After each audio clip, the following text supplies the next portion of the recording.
welcome back. I have two angles now, I'm there and here. So slowly upgrading, and I just wanted to say before actually getting started with the video that my opinion might be different because my workflow as a filmmaker usually consists of 80% of my time when I'm in the shoot usually is around gimbals, tripods, handheld footage, and the other 20% is spent around POV shots, drone shots, what we're going to be talking about today. So I don't rely heavily on drones. And this brings me to my second point, which is I think we expect too much from these things. I was doing some research to see what other people's opinions were on the MAVIC Air 2, and I think people have very high expectations for such a low price point. The MAVIC Air sits at around, I bought it at around 1,200 euros with the Fly and More combo, so the 3 batteries. And I think we often forget, like, the drone has to perform a bigger task apart from filming.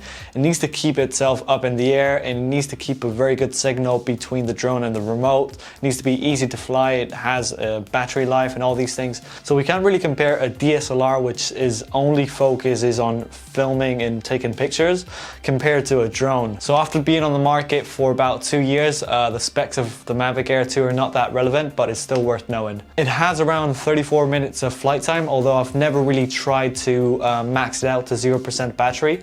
The maximum I've flown it is about the 27-minute mark. It records at 4K and 60 frames per second. It's got an HDR mode, which allows you to shoot with a much better dynamic range at sunset and sunrise and those kind of scenarios. It's got a 48 megapixel camera. It shoots also at super slow motion, so that's 1080p at 240 frames per second, which you might say, who still uses 1080p in 2022? But actually for some very specific scenarios, this comes in very, very handy. It has 10 kilometers of distance range, although I've never really flown it that far, to be honest. It has 8 gigabytes of internal storage, which is very nice sometimes when we forget the SD cards.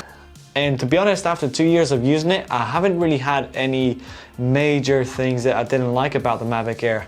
For example, one of them is sometimes shooting in the flat picture profile, it was hard to recover all the shadows and contrast in post-production. Also, sometimes when shooting in very bad light conditions, for example, when the sun was about to rise, when the sun was about to set, and you had a really big difference between the sunlight and all the shadows, filming in HDR mode wasn't the best option just because you could see a lot of noise in the image. But apart from that, I haven't really had major problems or things I didn't like about the drone. When I see this in other videos, I absolutely hate it, but I believe it to be true. I think this is a great drone for beginners. I'm not saying it's for beginners, but I'm just saying for whoever has no basic experience on drones. When I got this drone 2 years ago, I was moving from the Mavic Pro 1, and this system was completely different, but it only took me about 2 weeks to get used to it. Obviously, drone videography is very dense. There's so many movements and things you can do with a drone that's going to take you longer to actually get good at it, but I'm saying, like, it's a very, very good drone to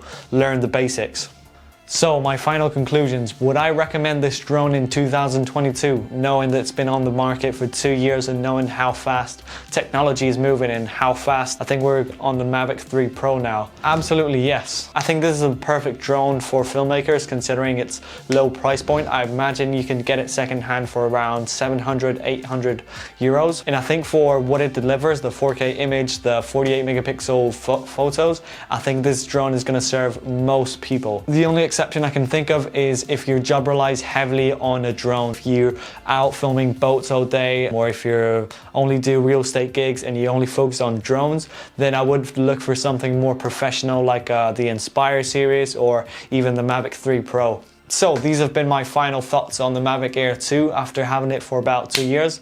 So if you're looking to do the purchase, I hope this video's helped you gain clarity, and I'll see you guys in the next one.